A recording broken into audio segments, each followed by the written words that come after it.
Assalamualaikum warahmatullahi wabarakatuh. Kembali lagi di channel KM Story. Pada kisah kali ini, Mimin masih membawakan cerita yang ditulis oleh Kak Reni Sukesti. Cerita ini diberi judul Rumah Keranda. Tak pernah lupa, Mimin doakan sahabat pendengar sehat selalu dan lancar rezekinya. Amin ya rabbal alamin.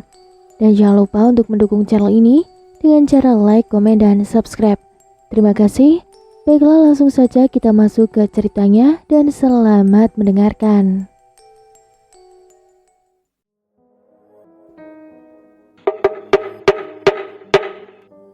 Suara kentongan terdengar riuh dari arah pos kamling, membangunkan warga yang tengah terlelap dalam buayan mimpi yang menari di angan-angan mereka.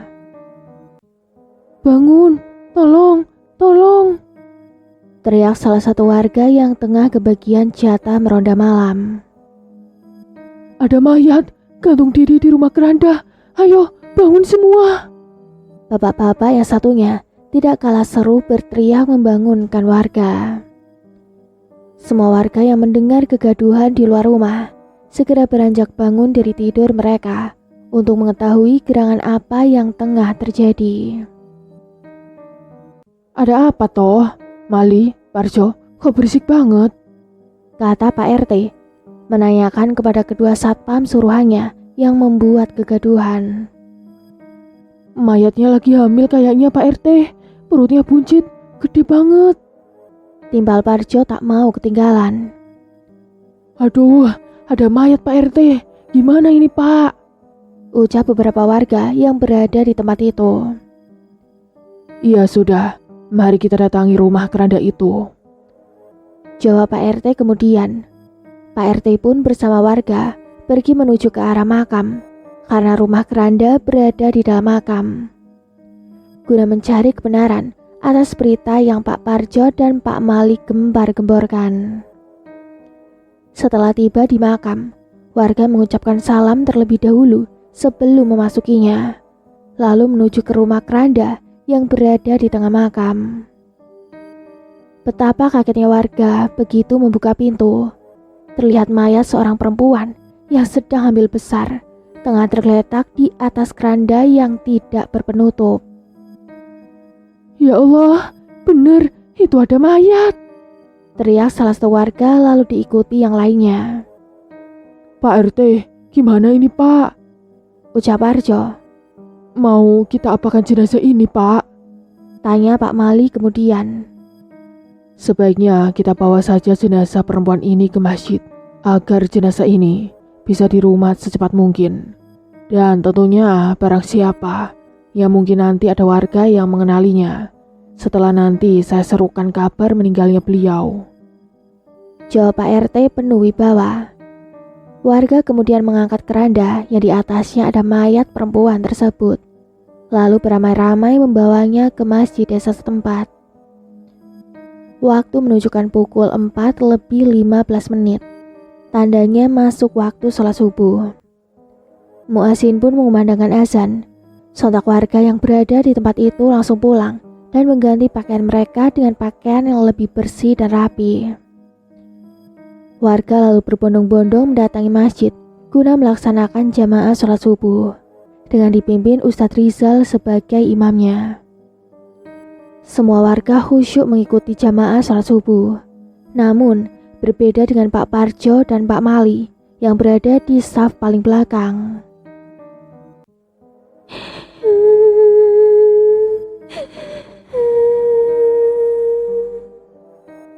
Pak Parjo dan Pak Mali sama-sama mendengar suara perempuan yang tengah menangis.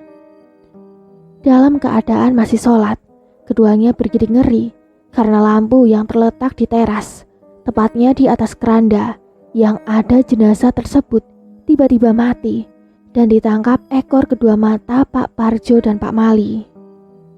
Setelah sholat usai, warga dibuat kebingungan karena saat sebelum warga menjalankan jamaah sholat subuh, marbot yang mengurus masjid itu baru saja mengganti lampu yang berada di teras dan disaksikan oleh mereka pula.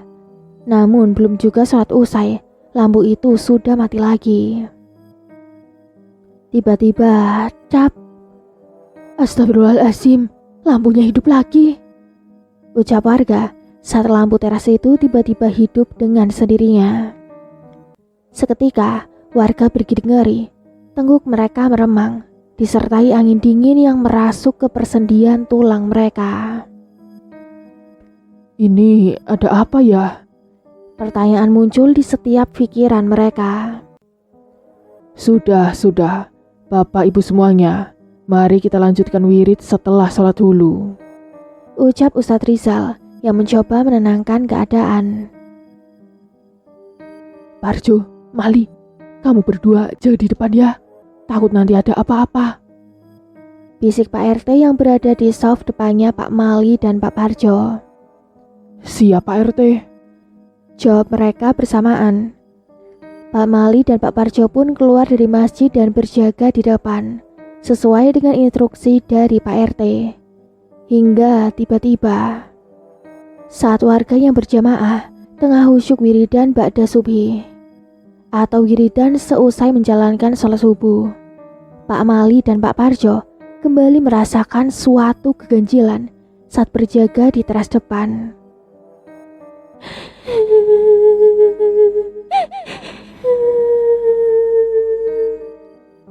Bulu kuduk kedua satpam itu meremang usai mendengar lagi suara tangisan yang berarah dari keranda tempat jenazah perempuan tadi dibaringkan.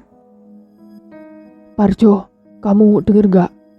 Tanya Pak Mali sambil menyenggol tangan Pak Parjo. Mali, kamu juga denger toh? Kirain cuman aku yang denger perempuan lagi nangis, jawab Pak Parjo sambil memegang tangan Pak Mali.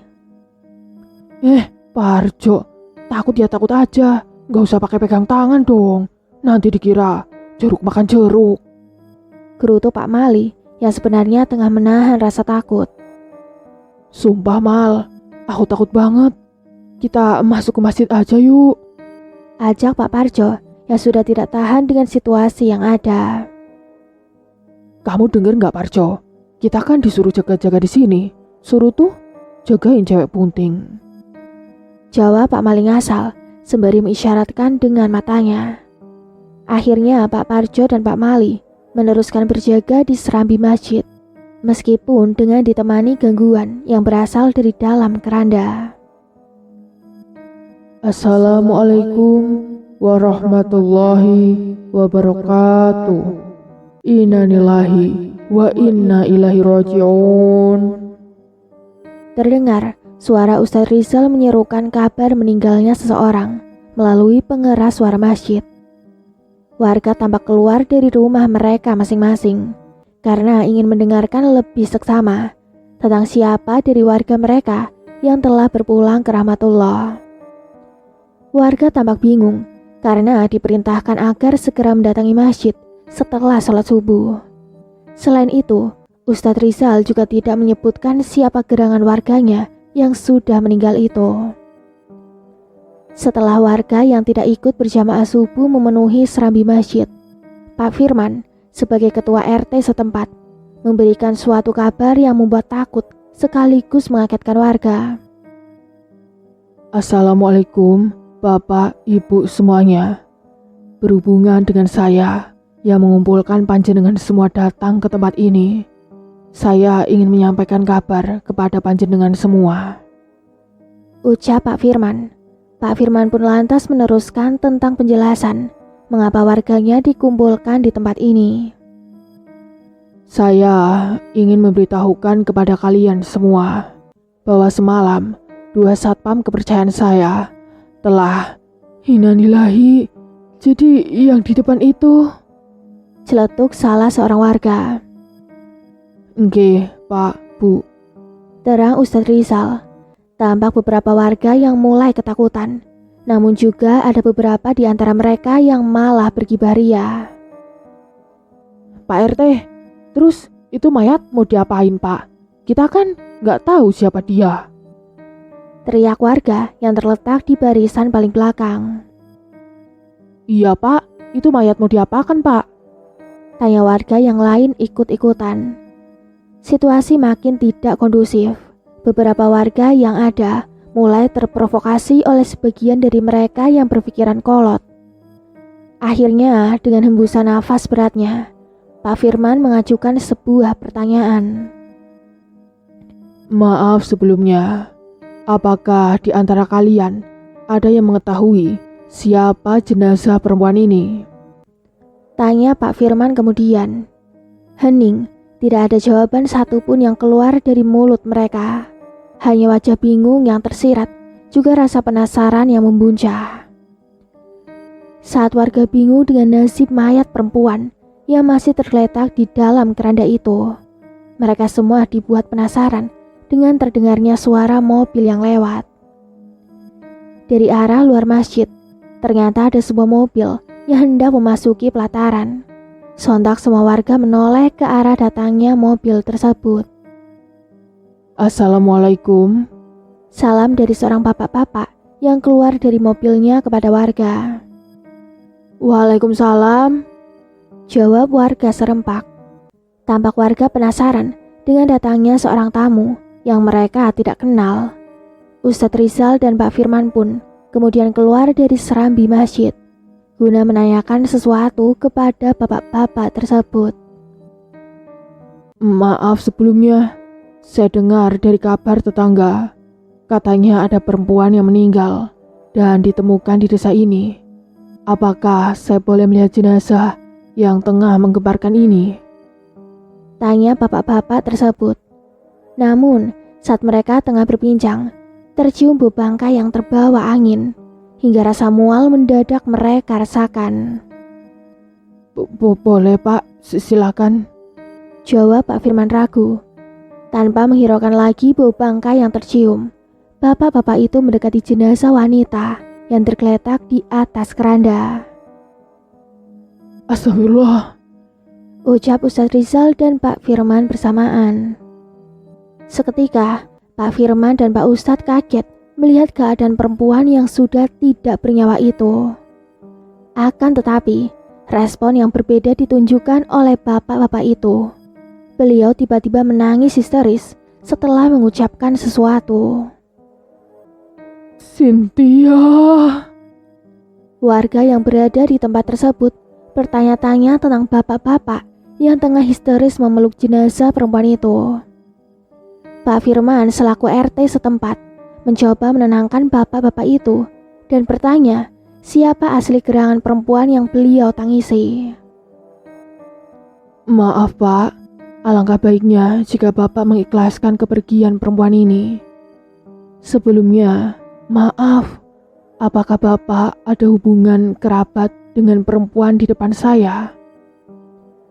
Pak Firman mencoba memberitahu asal jenazah perempuan di depannya. Saya Rohmat, saya ayahnya Cynthia. Perempuan yang meninggal ini Cynthia, dia putri kesayangan saya. Jawab bapak tersebut dengan tangisan yang menyayat hati. Warga saling berpandangan dengan perasaan yang beraduk menjadi satu. Antara kelegaan bahwa jenazah tersebut sudah ada keluarga yang mengetahui. Namun di hati mereka juga iba melihat seorang ayah yang ditinggal pergi oleh putrinya dengan cara yang tak wajar. Pak RT, gimana ini? Jenazahnya mau kita rumat atau diserahkan saja kepada keluarganya? Pak Parjo bertanya kepada Pak Firman. Shh, Parjo, kamu gimana toh? Orang lagi berduka kayak gini, kamu tanya kayak gitu. Pak Mali menimpali. Sebentar Jo, biar Pak Rohmat tenang dulu. Jawab Pak Firman. Maaf bapak-bapak dan semua yang berada di sini. Karena putri saya telah membuat kegaduhan. Sekali lagi, saya mengucapkan terima kasih karena sudah bersedia menjaga putri saya. Saya pamit undur diri dan izin untuk membawa jenazah putri saya pulang. Ucap Pak Rohmat yang sudah tenang berpamitan di hadapan warga. Pak Rohmat pun membawa jenazah putrinya pulang ke rumahnya, dan warga pun lega dengan kejadian itu. Sepeninggalan dari kejadian itu, desa menjadi agak sedikit seram. Apalagi saat wayah sandekolo, yakni waktu pergantian siang ke malam, membuat warga semakin takut dengan kejadian-kejadian yang tak lazim.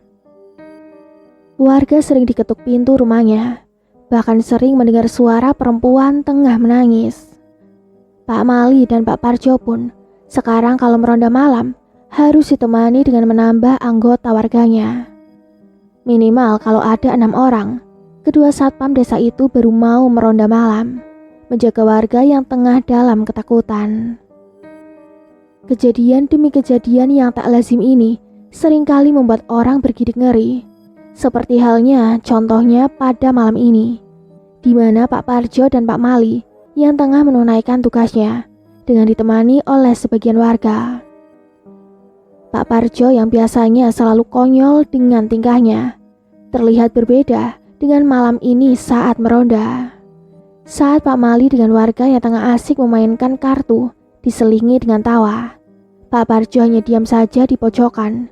Tidak ada respon, bahkan ditawari segelas kopi panas pun yang menjadi kesukaannya tidak digubris. Matanya yang terlihat hanya putih saja, kini membuat warga yang ikut meronda menjadi takut. Dalam keheningan, "Aku mau menikah. Di mana calon suamiku?"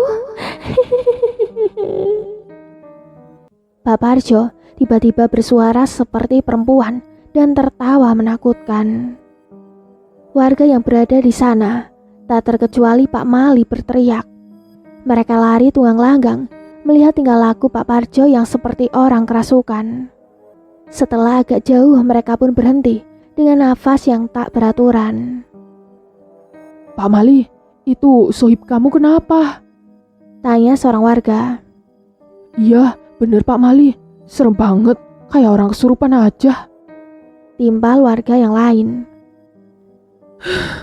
Saya juga nggak tahu si Parjo kenapa. Tadi dia sehat walafiat. Jawab Pak Mali dengan nafas yang masih ngos-ngosan. Pak Mali, bagaimana kalau kita datang ke Ustadz Rizal? Kita minta bantuan beliau. Saran dari warga yang ikut meronda. Ya sudah, ayo sekarang kita minta bantuan Ustadz Rizal. Jawab Pak Mali pun menyetujui saran warga tersebut. Akhirnya, Pak Mali bersama 4 warga yang ikut meronda pergi menuju masjid setempat, di mana Ustadz Rizal sering menghabiskan malamnya bermunajat kepada Allah di tempat itu. Saat akan memasuki halaman masjid, Pak Mali bersama rombongannya melihat keranda yang belum dikembalikan ke rumah keranda. Mereka pun bergidik ngeri. Keranda yang berada di halaman masjid itu bergerak maju mundur dan sedang didorong oleh seorang perempuan. Astagfirullahaladzim, setan. Pak Mali beserta rombongannya kompak melafazkan istighfar sambil berteriak. Lari tunggang-langgang pun tak terhindarkan oleh mereka seusai melihat peristiwa yang begitu mengerikan. Berlomba-lomba lari, namun tak tahu arah tujuan, demi menghindar dari melihat sosok makhluk astral. Awas! Teriak Pak Mali yang berada di barisan paling depan. Gerebuk! Pak Mali terjatuh, lalu diikuti dengan jatuhnya warga yang berada di belakangnya karena menabrak seseorang. Astagfirullahaladzim, ini bapak-bapak kenapa? Kok kalian ketakutan seperti ini? Tanya Ustadz Rizal. Itu Taj, ada setan. Jawab Pak Mali dengan nafas yang tidak karuan. Coba kalian tenang dulu, ceritakan dengan jelas. Ustadz Rizal kembali bertanya. Kemudian Pak Mali menceritakan dengan detail tentang kejadian yang dialaminya bersama rombongan warga yang ikut meronda. Mulai dari Pak Parjo yang seperti orang kerasukan, lalu di masjid melihat kejadian yang begitu ngeri, sampai yang terakhir bertemu dengan Ustadz dan hampir saja akan menubruknya. Ustadz Rizal pun diam sejenak, lalu menyarankan agar menemui Pak Parjo yang katanya seperti orang kerasukan. Pak Mali beserta rombongannya setuju dan kembali ke pos kampling untuk mengecek keadaan Pak Parjo. Sesampainya Ustadz Rizal, Pak Mali beserta warga di pos kampling. Pak Parjo sudah tidak ada di tempat itu. Pak Mali pun kini menjadi panik karena sahabat seperjuangannya itu tidak ada. Akhirnya mereka sepakat untuk mencari di mana keberadaan Pak Parjo dengan bantuan Pak Firman. Ustadz Rizal, Pak Mali, dan rombongannya merasa bingung dengan keadaan Pak Parjo sekarang. Di tengah perjalanan menuju rumah Pak Firman pun, mereka saling bergumam di mana gerangan Pak Parjo sekarang. Maaf sebelumnya, Pak Parjo memang tadi sewaktu ditinggal oleh bapak-bapak ini. Keadaan sebenarnya bagaimana toh?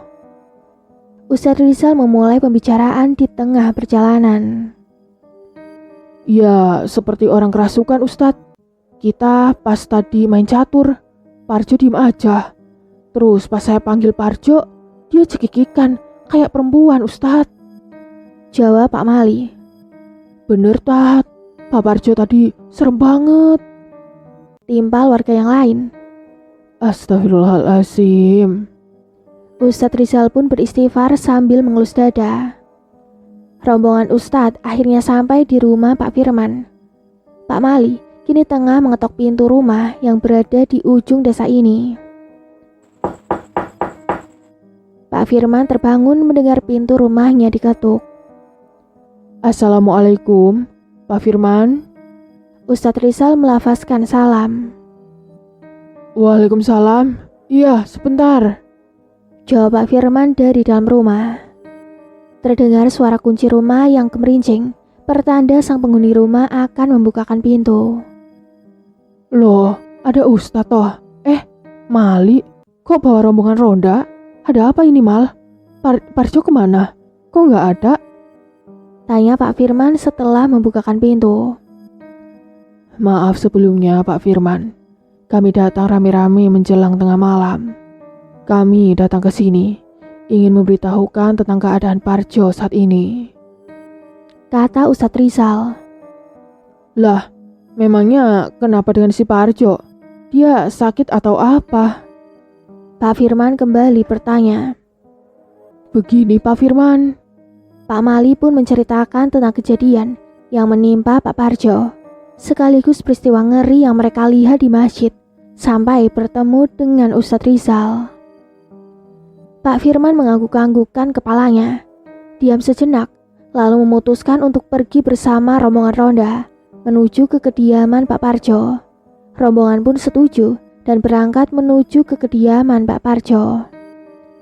Seperempat jam mereka berjalan dan sampailah di rumah Pak Parjo yang nampak asri ditumbuhi bunga-bunga dan tanaman hias di pekarangan rumahnya. Suara pintu diketok.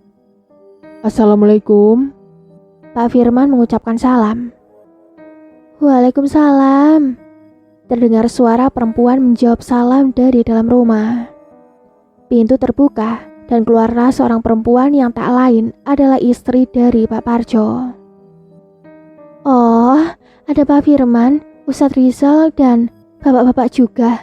Mari, silakan masuk. Istri Pak Parjo yang bernama Busia mempersilakan untuk masuk. Tidak usah Bu, kami hanya sekedar bertanya, apakah Pak Parjo sudah pulang ke rumah atau belum? Ustadz Rizal bertanya. Kang Parjo belum pulang. Ini bapak-bapak. Lah, emangnya Kang Parjo kemana? Apa yang terjadi sama Kang Parjo, Pak? Busia bertanya dengan penuh cemas. Pak Mali lalu menceritakan semua kejadian yang menimpa Pak Parjo. Juga dengan kejadian yang menimpanya beserta rombongan ronda. Ibu Sia menangis hingga membangunkan isi rumah sekaligus tetangganya. Tetangga Busia nampak keluar rumah dan mencari asal muasal kegaduhan. Setelah beberapa warga berkumpul dan mendengarkan dengan seksama tentang apa yang telah diceritakan secara rinci oleh Pak Mali, warga pun beramai-ramai mencari keberadaan Pak Parjo.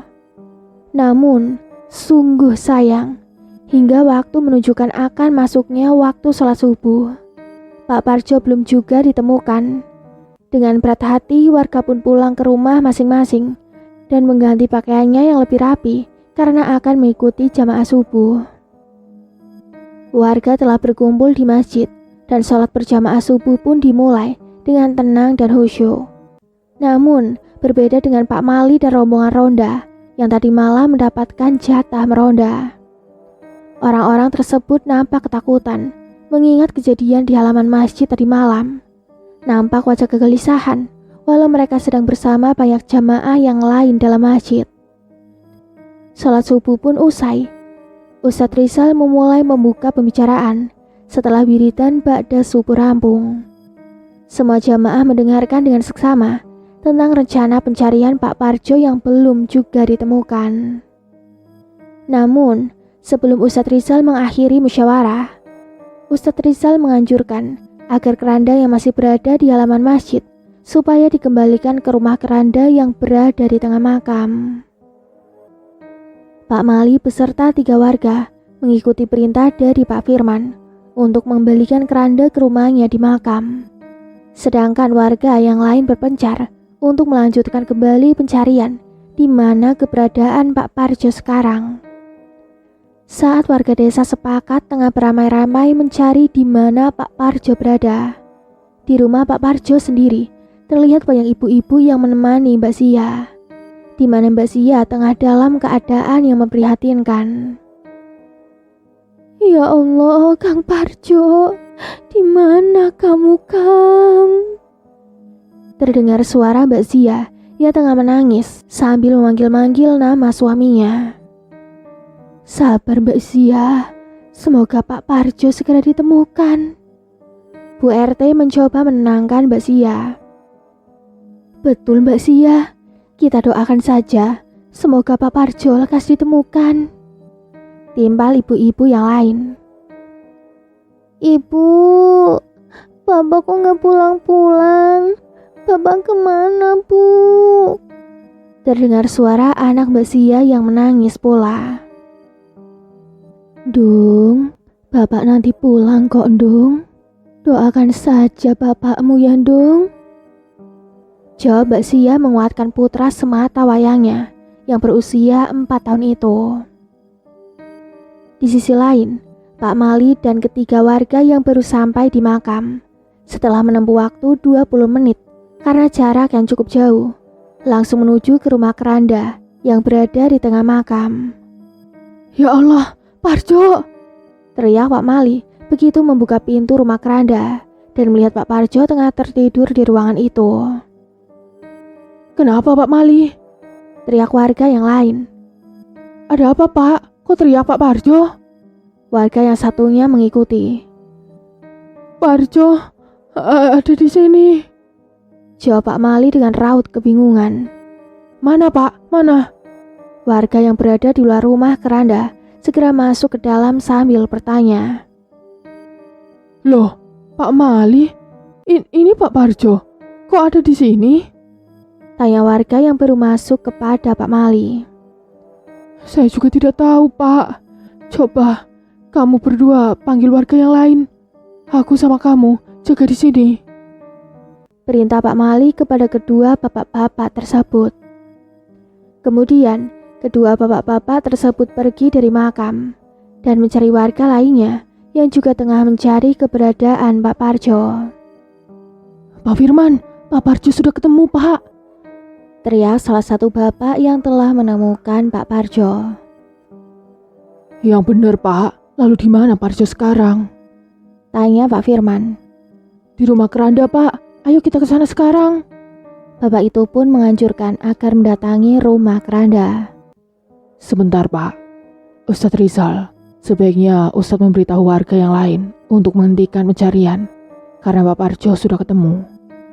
Pak Firman memberikan saran kepada Ustadz yang tengah bersamanya mencari Pak Parjo tersebut. Baik Pak, saya akan mengumumkan lewat pengeras suara dari masjid. Saya undur diri Pak. Assalamualaikum. Waalaikumsalam. Jawab bapak-bapak serempak. Kemudian bapak-bapak tadi beserta Pak Firman mendatangi rumah keranda yang berada di tengah makam itu. Setelah sampai di rumah keranda tersebut, warga mencoba membangunkan Pak Parjo. Cukup lama untuk membangunkan Pak Parjo.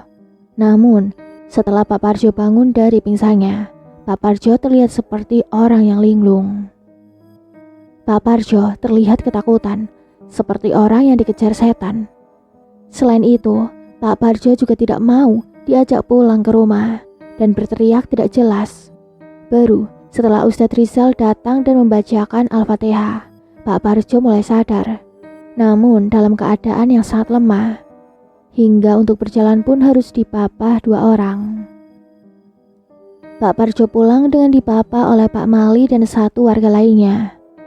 Di perjalanan pulang, tiada henti Pak Parjo sering tiba-tiba kaget merasa ketakutan, seperti sedang diawasi oleh sesuatu yang menakutkan. Pak Mali seperti merasakan sesuatu keanehan pada diri Pak Parjo, karena semasa hidupnya, Pak Parjo adalah sosok yang selalu ada di saat susah atau malangnya Pak Mali. Jo, istighfar Jo. Tiada henti, Pak Mali mengingatkan Pak Parjo di tengah perjalanan. Diam tidak bersuara, badan gemetaran dan lemas adalah keadaan yang tengah Pak Parjo rasakan. Setibanya di rumah, Pak Parjo disambut oleh anak dan istrinya, juga beserta ibu-ibu tetangga yang sendiri tadi menunggu kepulangan Pak Parjo. Pak Parjo lalu dibaringkan di kasur kamarnya. Sementara itu Ustadz Rizal menganjurkan agar warga keluar dari rumah dulu karena ada suatu hal. Akhirnya warga mengikuti apa yang diperintahkan oleh Ustadz Rizal.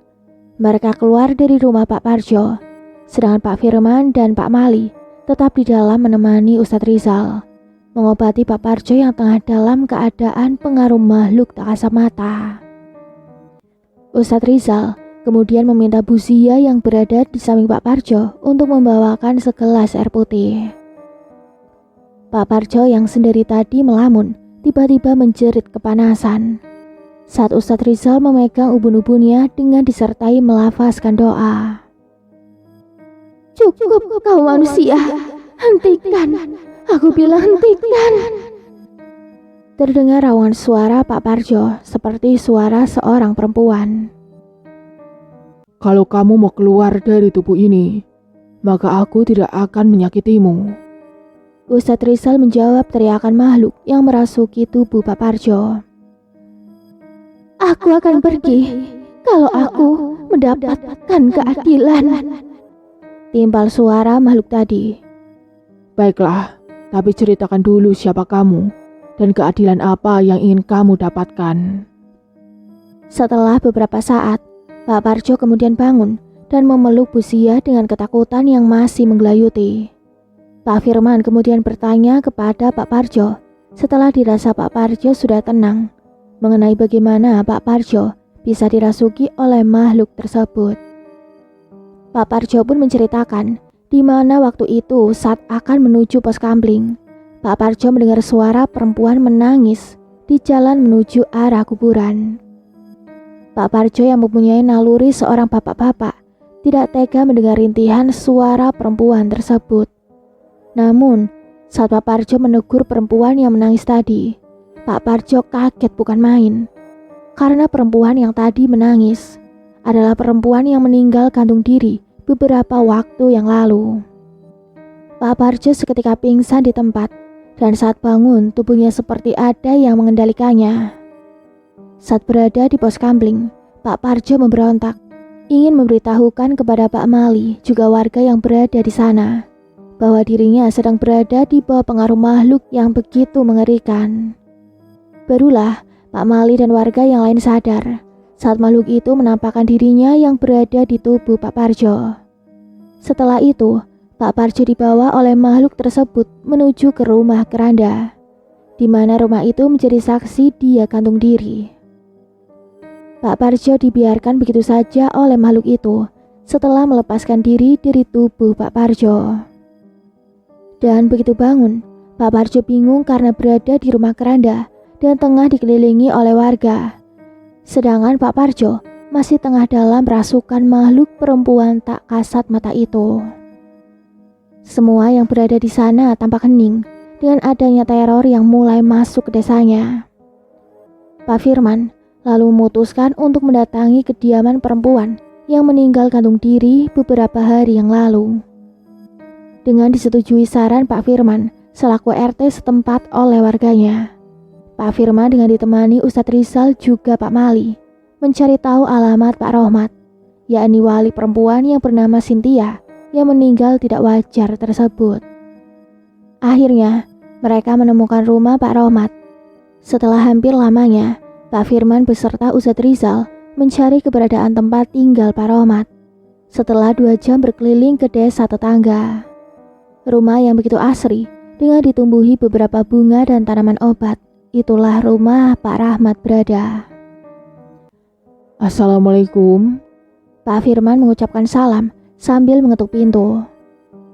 Waalaikumsalam. Tidak lama kemudian terdengar suara perempuan dari dalam rumah menjawab. Saat si pemilik rumah membukakan pintu, Pak Firman beserta rombongannya sudah berada di depan rumah dan sedikit membuat kaget sang pemilik rumah. Maaf, bapak-bapak ini siapa ya? Ibu-ibu yang membukakan pintu tersebut bertanya setelah mempersilahkan mereka masuk. Maaf sebelumnya, kedatangan kami mengagetkan, sekaligus mengganggu ibu. Saya beserta orang saya ke sini, berniat ingin menanyakan suatu hal kepada Pak Rohmat. Apa benar ini rumah Pak Rohmat? Dan maaf, ibu ini siapanya Pak Rohmat? Kata Pak Firman dengan beberapa pertanyaan.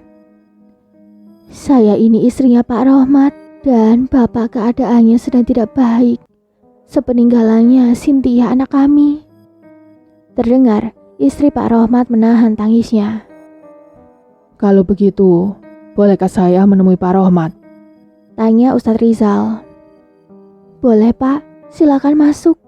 Bapak ada di kamarnya. Jawab si ibu mempersilahkan.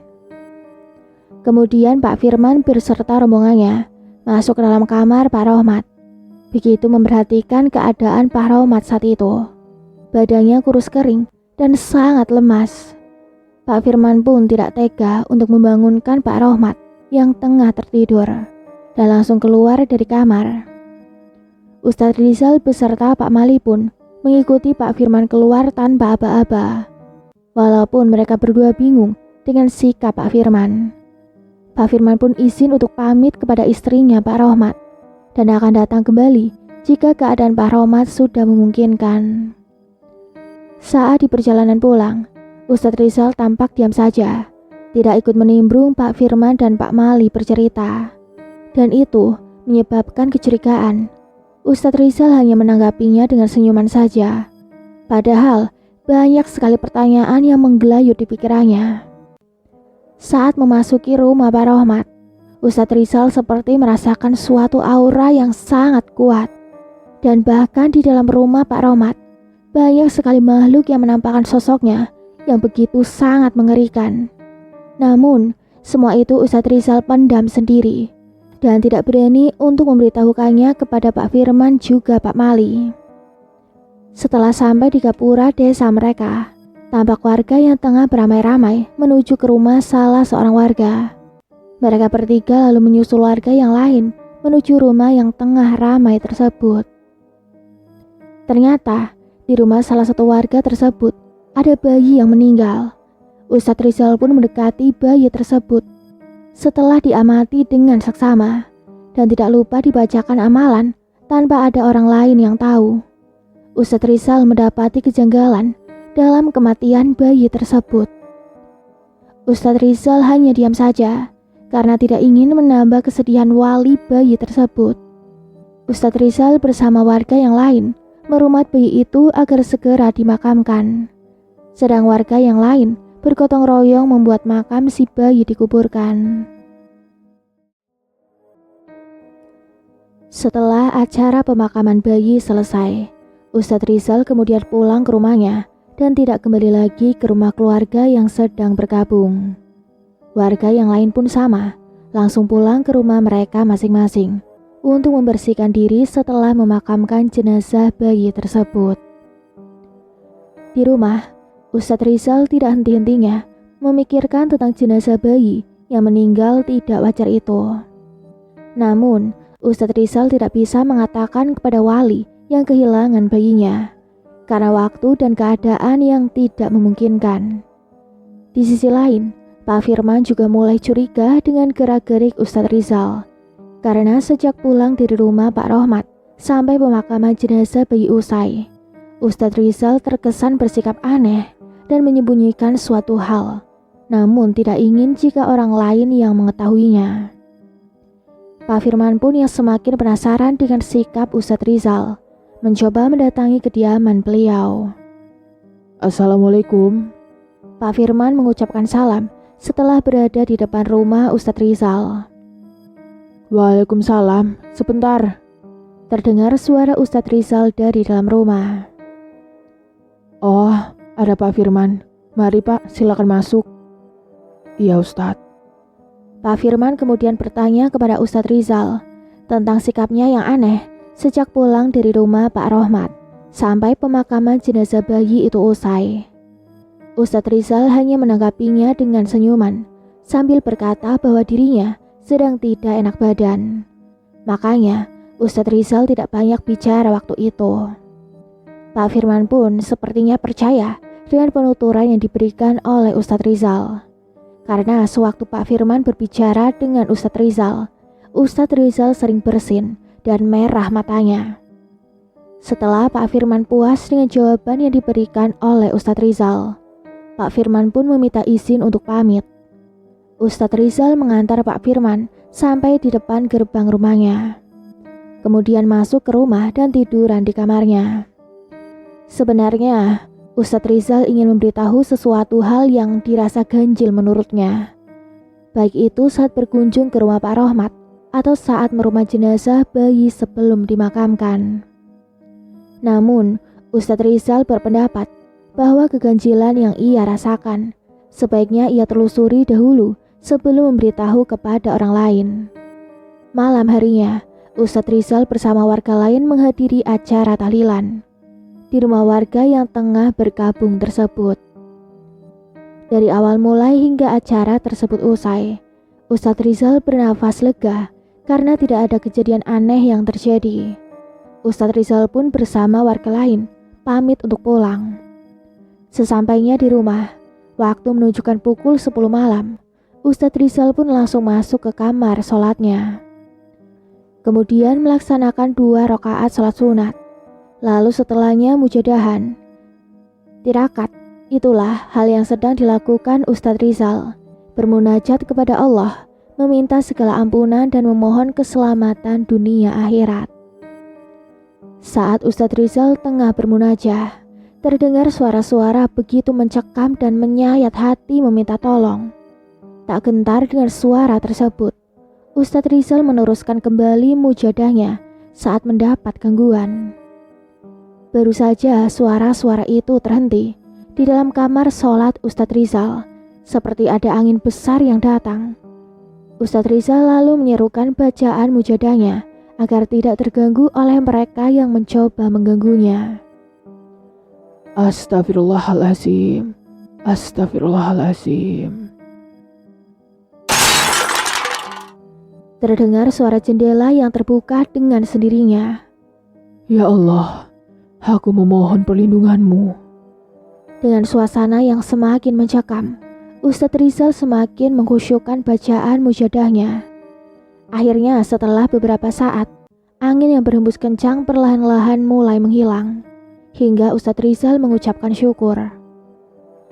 Setelah Ustadz Rizal selesai dari mujadahnya, kembali dia akan menutup kaca jendela yang tadi sempat terbuka dengan sendirinya. Astagfirullahaladzim. Ustadz Rizal melihat sesosok tubuh perempuan yang tengah menggantung terlihat oleh penetraan Ustadz Rizal. Ya, sosok itu tak lain adalah jenazah perempuan yang kemarin mengembarkan desa ini. Namun, sosok perempuan itu tidak lagi menakutkan seperti tempo hari yang lalu. Sosok perempuan itu nampak memprihatinkan dengan wajah memelas, memegangi perutnya yang membuncit. Saat Ustadz Rizal terdiam melihat ke arah sosok perempuan itu, ingin sekali beliau mengetahui sebenarnya apa yang tengah terjadi. Terdengar suara pintu diketuk. Ustadz Rizal lalu menoleh ke arah suara tersebut. Saat Ustadz Rizal kembali melihat ke arah di mana sosok perempuan itu mendatanginya, sosok perempuan itu sudah tidak ada lagi.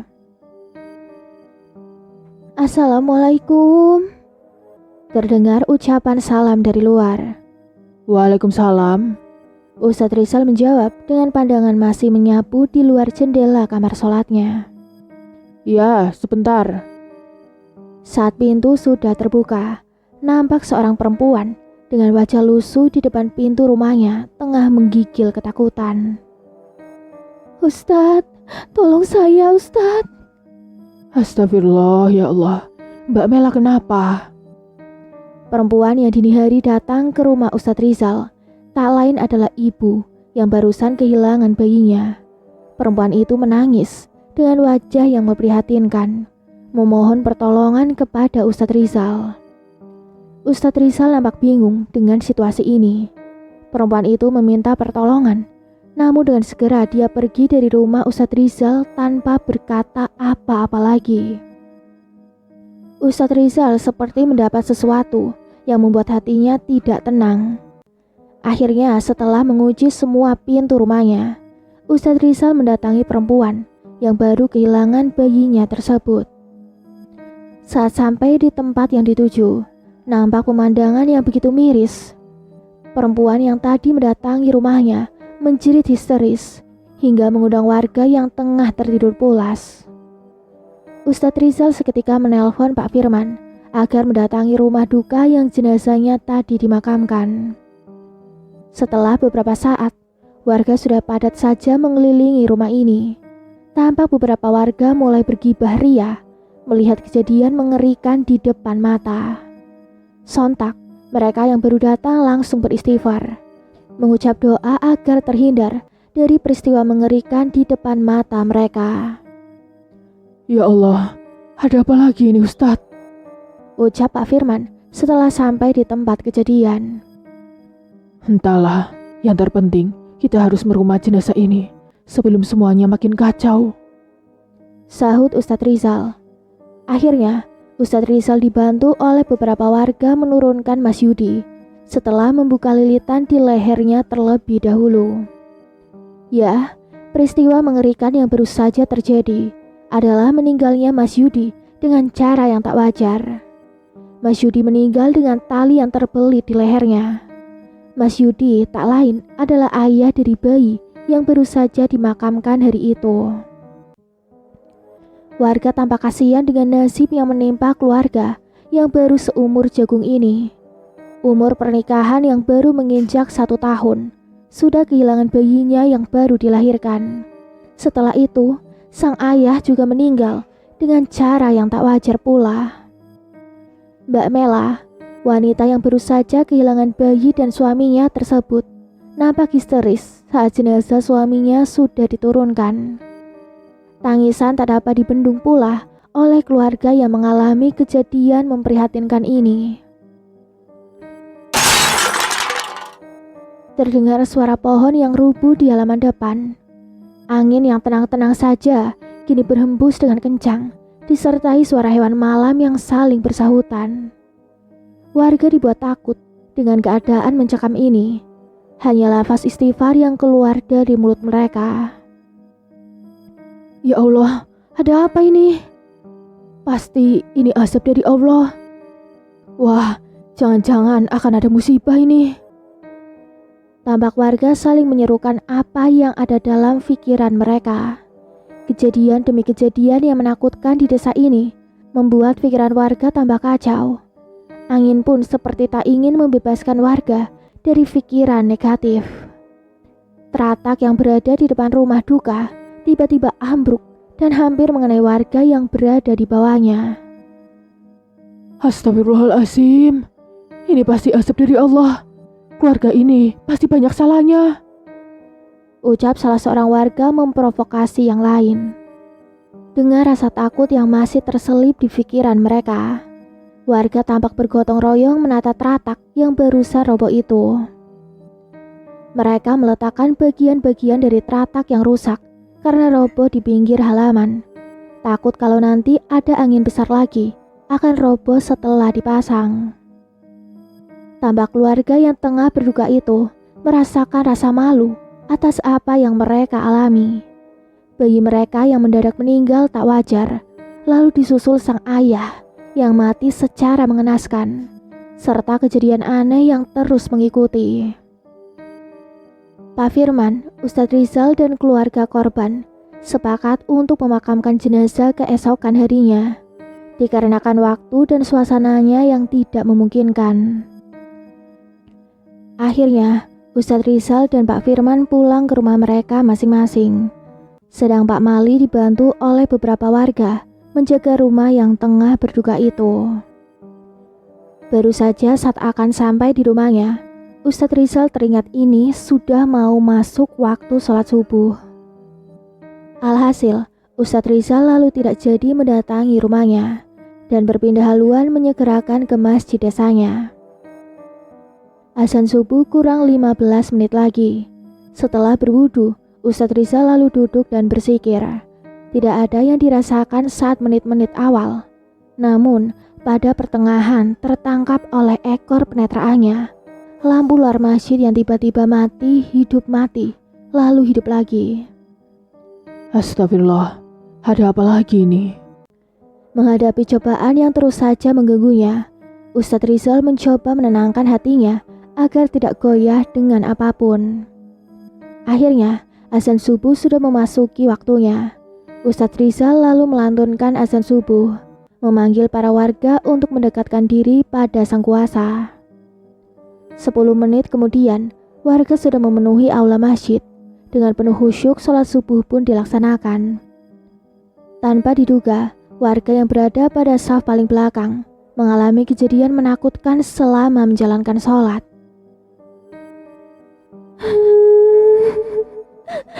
Tolong. Mereka mendengar suara rintihan seorang perempuan.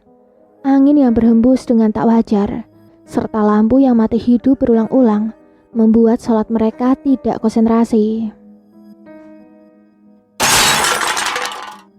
Terdengar suara benda jatuh oleh angin kencang yang berhembus. Baru setelah sholat selesai, mereka yang berada di saf belakang menoleh ke arah teman-temannya dan segera memajukan barisan mereka. Sedang di tempat lain, yakni di kediaman Mbak Mela, mereka tengah merasakan rasa takut yang amat sangat.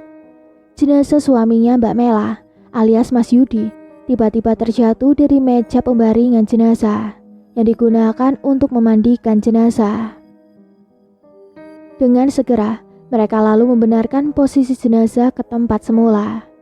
Namun kejadian menakutkan kembali mereka rasakan saat tiba-tiba mereka mendengar suara rintihan seorang perempuan. Belum juga selesai, kini Mbak Mela keluar dari rumah setelah mendengar suara tangisan seorang bayi. Keluarga yang melihat Mbak Mela keluar langsung mengikutinya, takut kalau-kalau terjadi sesuatu yang tidak mereka inginkan. "Nak, kamu di mana, Nak? Ibu kangen kamu, Nak," teriak Mbak Mela. Mbak Mela menangis histeris di luar rumahnya, menjerit, berteriak memanggil nama bayinya yang hari sebelumnya dimakamkan. "Mela, kembali, kamu mau kemana?" tanya mereka yang melihat Mbak Mela berlari keluar rumah. "Nak, ibu datang, Nak, tunggu ibu." Dengan susah payah, Mbak Mela pun dapat keluarga mereka tangani. Saat Mbak Mela ingin pergi entah kemana, walaupun dengan sedikit bentakan dari ayah mertuanya. Mela, kamu jangan gegabah, pulang ke rumah. Ayah takut kamu kenapa-napa, ucap sang mertua penuh penekanan. "Bayi Mela, butuh Mela, ayah. Dia memanggil Mela," saut Mbak Mela dengan isakannya. Sholat subuh pun selesai. Warga kembali pulang ke rumah mereka dan akan kembali lagi ke rumah duka setelah instruksi dari Pak Firman. Sebenarnya warga tidak ingin lagi pergi ke rumah duka. Namun karena rasa simpati yang sudah tertanamkan, mereka lalu cepat-cepat membereskan apa yang seharusnya mereka lakukan saat ada warganya yang tengah mengalami musibah. Para warga lelaki kembali membangun teratak yang semalam sebelumnya telah ambruk tersebut. Lalu beberapa dari mereka menyegerakan apa yang harus dilakukan pada jenazah. Sedangkan para wanita mendapatkan bagian perdapuran. Kembali, mereka yang mendapatkan jatah bagian merumah jenazah menemukan peristiwa-peristiwa yang menguras energi serta otak mereka. Keanehan pada jenazah yang membuat warga ingin mundur merumatnya, membuat Ustadz Rizal menyemangatinya. Dengan rasa takut juga pesimis, warga berusaha semaksimal mungkin untuk menyelesaikan acara perumatan jenazah. Meskipun tampak ada dari beberapa warga yang mulai membicarakan tentang jenazah di depannya, Ustadz Rizal tak dapat memungkiri kebenaran bahwa jenazah Mas Yudi begitu memprihatinkan. Aku sanggup gak ya mandi India? Ucap seorang warga. Kenapa? Tanya yang lain. Jenazahnya kayak gitu. Bau yang menyengat dari awal saat akan dimandikan. Kulit di tubuh yang berwarna biru karena memar. Mulut dan mata yang sulit sekali untuk ditutup. Serta angin yang berhembus hanya di area pemandian jenazah, membuat siapapun tak segan untuk membicarakannya. Ustadz, aku nyerah aja kayaknya. Aku gak sanggup. Ucap seorang warga yang ikut memandikan jenazah. Aku juga Ustadz. Sahut yang lain. Bapak-bapak semua, mari kita baca doa dulu. Tenang dan luruskan hati kalian. Semoga jenazah dapat kita rumat dengan wajar sesegera mungkin. Saya mohon, bapak-bapak semua jangan ada yang mengeluh. Saya mohon bantuan dari kalian. Ucap Ustadz Rizal memohon. Akhirnya dengan susah payah, jenazah pun dapat diatasi. Dan setelah waktu yang cukup lama, acara pemberangkatan jenazah menuju makam dilaksanakan. Saat warga mulai tenang dengan keadaan yang membuat siapapun bergidik ngeri, kembali mereka rasakan kejadian demi kejadian yang menakutkan saat berada di makam. Terdengar suara benda jatuh dari dalam rumah keranda. Liang kubur alias tempat pembaringan terakhir jenazah Mas Yudi berada benar di samping rumah keranda. Jadi semua warga yang ikut memakamkan dapat mendengar dengan jelas asal suara tersebut. Loh, kosong. Kata seorang warga. Apanya yang kosong? Ini, nggak ada benda yang jatuh. Tapi kok... Setelah terdengar suara benda jatuh, memang ada warga yang inisiatif untuk melihat benda apa yang terjatuh, hingga menimbulkan suara yang agak lumayan keras. Namun, saat pintu dibuka dan melihat ke sekeliling, warga itu tidak menemukan apapun. Kembali, warga lekas memakamkan jenazah karena waktu yang sudah molor dari jadwal yang sudah ditentukan. Ya, jenazah yang seyogyanya akan dimakamkan pukul 8 pagi, kini sudah mau masuk waktu zuhur, tapi belum selesai juga.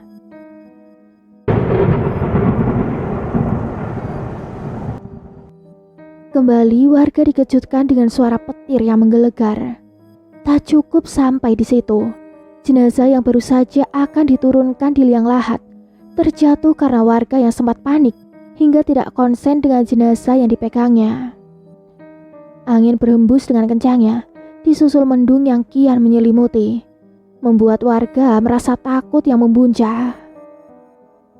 Pak Kaum lekas-lekas mempercepat acara pemakaman jenazah. Meski rintik hujan mulai berjatuhan, warga yang mengikuti acara pemakaman jenazah hanya bisa merapalkan doa, berharap tidak terjadi apa-apa.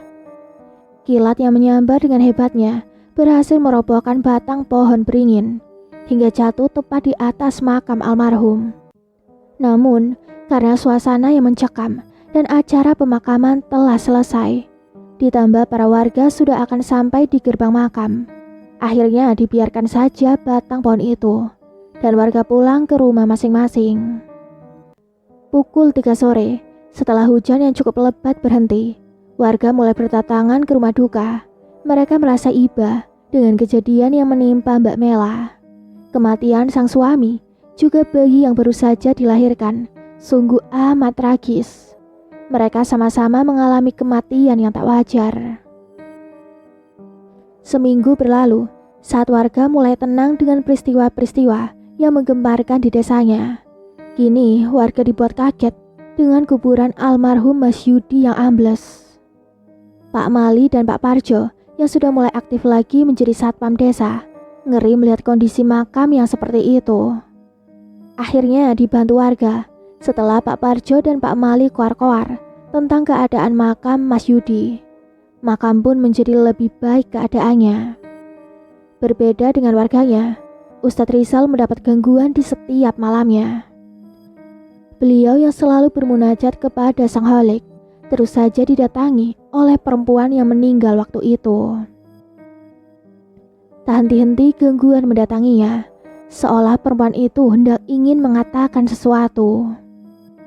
Malam ini, tepat sebelum makam almarhum Mas Yudi ditemukan ambles, Ustadz Rizal didatangi lagi oleh perempuan yang meninggal waktu lalu. Dengan tatapan sayu, perempuan itu berucap sebuah pembalasan dendam. Namun, seperti tidak dihiraukan, Ustadz Rizal meneruskan kembali wiridnya tanpa memperhatikan perempuan tersebut. Alhasil, pada hari berikutnya terjadi berita menggemparkan tentang makam almarhum Mas Yudi yang ambles. Mbak Mela yang seperti mendapat ancaman mendatangi rumah Ustadz Rizal setelah makam almarhum suaminya dibenarkan. "Assalamualaikum Ustadz, ini saya Mela," ucap Mbak Mela setelah mengetuk pintu. Waalaikumsalam. Setelah diizinkan masuk ke rumahnya, Mbak Mela lalu menceritakan semua kejadian yang cukup mengganggu setelah meninggalnya suami juga bayinya. Mbak Mela merasakan ada sesuatu yang disembunyikan oleh almarhum suaminya sebelum meninggal. Tak hanya pada Ustadz Rizal, perempuan yang meninggal di rumah keranda itu juga menghantui Mbak Mela. Perempuan itu seperti meminta keadilan untuk dirinya. Dengan musyawarah yang mendadak, setelah Pak Firman ikut berembuk, akhirnya diputuskan hari ini juga mereka akan mendatangi kediaman orang tua perempuan tersebut. Tepat setelah menjalankan sholat Asyar, mereka dengan ditambah Pak Mali dan Pak Parjo mendatangi kediaman keluarga perempuan itu. Sesampainya di sana, mereka disambut baik oleh sang empunya rumah. Setelah babi ibu mendengarkan apa yang menjadi unek-unek Mbak Mela, Pak Rohmat selaku ayah dari perempuan yang meninggal itu menangis sesenggukan. Beliau menangisi kepergian putrinya yang malang itu. Namun setelah itu, sebuah figura yang berisikan foto Cynthia jatuh dari dinding, membuat mereka yang berada di ruang tamu menjadi kaget. Astagfirullah. Ucap Ustadz Rizal. Cynthia, anakku, kata Pak Rohmat. Seketika, istri dari Pak Rohmat mengeluarkan air mata saat memungut puing-puing kaca yang berserakan, mengingat nasib tragis yang menimpa putrinya. Pak Rohmat yang sepertinya sedang tidak enak badan, mengelus dadanya, mencoba menenangkan hatinya dengan beristighfar. Cynthia, dia anak yang baik, dia anak yang berbakti, dia anak penurut, tapi... Ucapan Pak Rohmat terhenti setelah menghirup udara yang banyak. Dengan teganya, seorang lelaki biadab membuatnya pergi meninggalkan kita. Pak Firman, Ustadz Rizal dan rombongannya mendengarkan dengan seksama apa yang dituturkan Pak Rohmat. Sedang Mbak Mela mulai ketar-ketir mendengar kelanjutannya. Waktu itu, Cynthia tidak seperti hari-hari sebelumnya. Tepatnya 3 bulan setelah mengenal sosok laki-laki. Laki-laki itu terlihat sangat sopan saat pertama kali diperkenalkan dengan kami. Dia memperlihatkan kedewasaannya, meminta restu kami untuk memulai hubungan dengan Cynthia. Namun, setelah 3 bulan lamanya, laki-laki itu pergi begitu saja, memutuskan hubungan sepihak dengan Cynthia. Kami waktu itu berpikir kalau Cynthia murung karena ditinggal pergi oleh lelaki itu. Lelaki yang tiba-tiba pergi tanpa kejelasan. Tapi yang membuat kami hancur sehancur-hancurnya, Cynthia ternyata... Pak Rohmat kembali menghirup udara yang terasa berat. Cynthia hamil. Kedua orang tua Cynthia mulai menangis, mengingat nasib putrinya yang sangat memilukan. Sedang satu sisi, Mbak Mela mulai merasakan kekhawatiran dan mulai menebak-nebak. Pak Rohmat lalu melanjutkan ceritanya. Lelaki biadab itu tega meninggalkan Cynthia yang tengah hamil anaknya demi perempuan lain. Aku memang bodoh. Tidak seharusnya aku memberi restu pada mereka sebelum mencari tahu dahulu latar belakang lelaki itu. Lelaki yang dengan tega melukai hati Cynthia.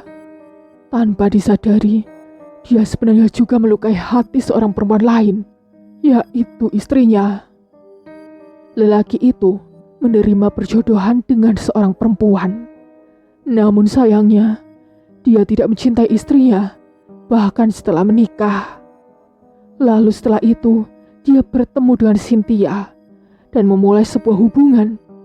Namun setelah 3 bulan lamanya, lelaki itu pergi dari Cynthia setelah mengatakan bahwa dia sudah menikah dan istrinya dinyatakan positif hamil. Lelaki itu hanya pamit tanpa mendengarkan apa yang ingin Cynthia katakan. Ya, Cynthia mengadakan pertemuan dengannya untuk memberitahu bahwa dirinya sedang hamil anaknya. Namun belum juga kata itu terucap, lelaki itu pergi setelah meminta maaf tanpa mengetahui apa yang sebenarnya terjadi. Kami, orang tua Cynthia, mengetahui kalau Cynthia hamil saat perutnya mulai membesar. Kami bertanya tentang keadaannya, dan dengan segera putri kami meminta maaf, mengatakan kebenaran yang begitu menyesakkan dada. Kedua orang tua Cynthia menangis bersama. Tak hanya itu, kami juga merasakan betapa hancurnya hati orang tua saat putri yang mereka sayangi mengalami nasib yang begitu tragis. Setelah tenang, Pak Rohmat kembali meneruskan. Kami sangat hancur melihat putri kami yang kehilangan keceriaannya, murung di kamar hingga tidak pernah bernafsu untuk makan. Kami pun akhirnya mencari alamat di mana lelaki itu tinggal bersama istrinya. Dan saat kami telah menemukan alamat itu, Cynthia diam-diam mengetahuinya dari percakapan kami. Usia kandungan Cynthia ternyata sama dengan istri dari lelaki itu. Dan betapa bodohnya kami saat ingin menemui lelaki itu. Cynthia berujar kalau keadaannya sedang tidak enak. Alhasil, kami tidak jadi pergi dan menunggui Cynthia di rumah. Malam harinya, kami mendengar dari beberapa tetangga yang mengabarkan ada orang yang gantung diri di desa sebelah. Kami tidak berpikir apapun saat itu. Tapi saat menjelang waktu subuh, kami mulai merasa was-was saat pintu kamar Cynthia belum juga terbuka. Cynthia, anak yang selalu tepat waktu untuk mengerjakan ibadah sholat dan selalu rutin menjalankan sholat sunnah malam.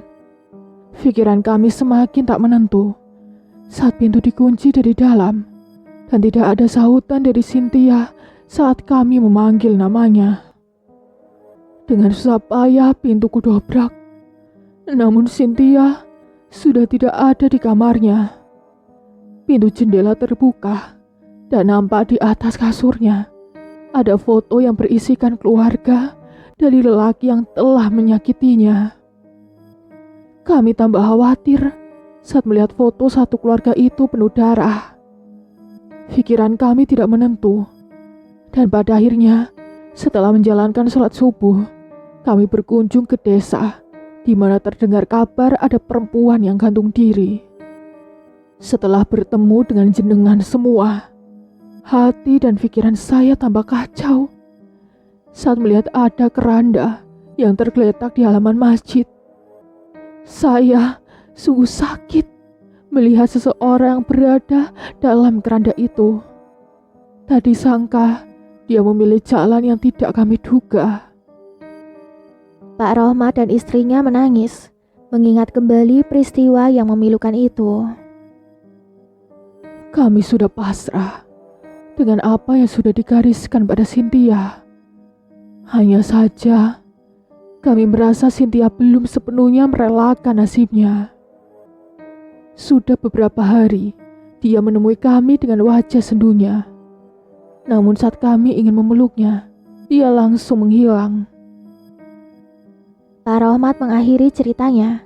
Semua yang berada dalam ruangan tersebut begitu menghayatinya, merasakan begitu hancurnya hati orang tua melihat nasib tragis putrinya. Mbak Mela hanya bisa menundukkan kepalanya, merasakan betapa hancurnya dia kalau berada di posisi Cynthia. Mbak Mela juga merutuki dirinya, mengapa bisa menyakiti hati seorang perempuan tanpa dia ketahui.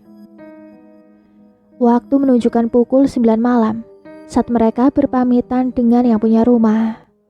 Dalam perjalanan pulang, mereka berpikir dengan otak mereka masing-masing. Hingga saat melewati area pemakaman, angin tiba-tiba berhembus kencang dan merobohkan pohon di depan mereka, hingga membuat mereka berhenti. Tampak dari arah mereka akan pulang, terlihat sosok yang mengerikan dengan wajah penuh amarah.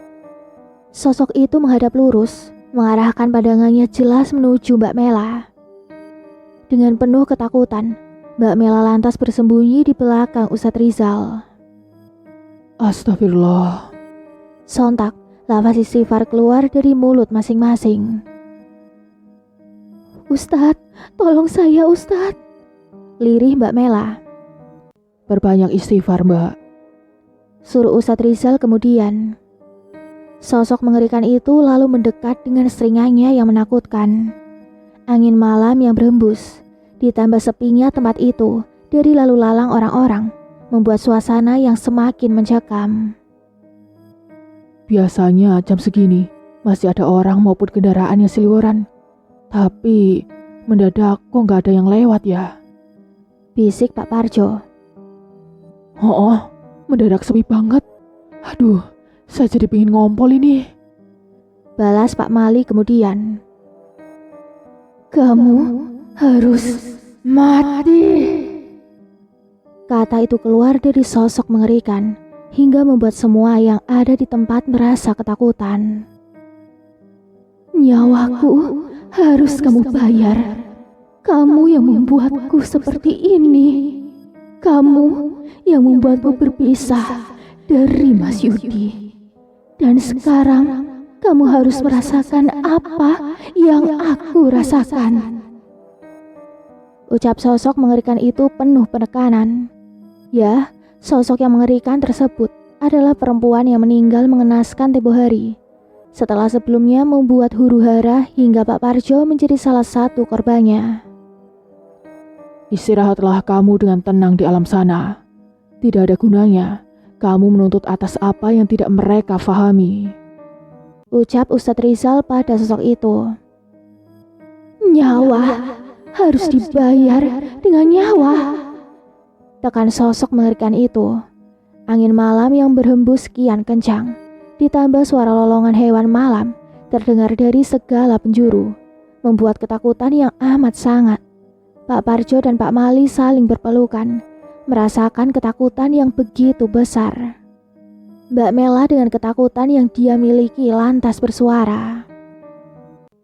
Tidak ada perempuan yang tidak tersakiti dalam hubungan ini. Kamu korban dari nafsu Mas Yudi. Aku pun juga bernasib sama sepertimu. Diselingkuhi setelah aku menikah dengannya. Dan selingkuhan itu adalah kamu. dan aku sama-sama mengandung anak dari Mas Yudi dengan nasib yang tak sama. Tapi mengapa kamu berbuat sedemikian terhadap bayiku? Aku tahu kamu yang membuat bayiku meninggal dunia. Kamu juga yang meneror Mas Yudi sampai-sampai dia mengakhiri hidupnya dengan cara yang tak wajar. Kamu pula yang menerorku dengan segala tipu dayamu agar aku juga mati sama seperti keluargaku. Mati dengan cara tak wajar, bukan? Teriak Mbak Mela berapi-api. Namun seperti membenarkan, sosok mengerikan itu tertawa menakutkan. Lalu dengan suaranya yang melengking, sosok perempuan itu mendekat dan berniat akan menyerang Mbak Mela. Dari arah berbeda, tadi sangka sepasang suami istri muncul, membuat sosok mengerikan itu menghentikan langkahnya. Duk, jangan membebani dirimu dengan perbuatan seperti ini. Hidupmu sudah berhenti saat kamu memutuskan mengakhiri hidupmu dengan cara seperti itu, Duk. Jangan menyalahkan orang lain yang tak mereka ketahui. Dia juga korban, sama sepertimu. Seru Pak Rohmat. Sosok mengerikan yang tak lain almarhumah Cynthia kini membatu mendengar apa yang dikatakan orang tuanya. Tidak ada gunanya kamu membalas dendam, Duk. Ikhlaskan apa yang sudah kamu alami. Tenanglah kamu di alam sana. Ayah dan ibumu sudah ridho, Duk. Lanjut Pak Rohmat. Bagai tak bertulang, sosok mengerikan itu jatuh, seperti memahami apa yang dikatakan oleh kedua orang tuanya. Sosok mengerikan itu lalu menangis, dan secepat kilat pergi setelah menunjukkan senyumannya yang teduh dengan wajah yang tak lagi menakutkan seperti sebelumnya. Alhamdulillah, lafaz yang keluar dari setiap mulut.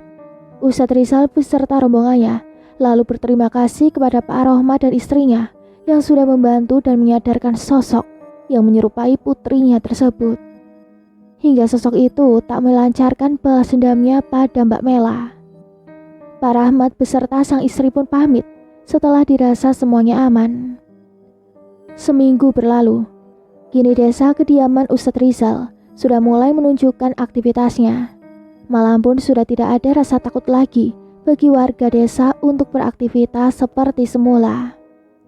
Teror yang mendadak menghantui warga kini sudah menghilang, meski menimbulkan sedikit trauma di hati mereka. Sosok perempuan itu tidak lagi menghantui warga. Setelah malam yang mencekam itu, keluarga Pak Rohmat sudah mengikhlaskan putrinya dan Mbak Mela melanjutkan hidupnya dengan penuh hati yang lapang.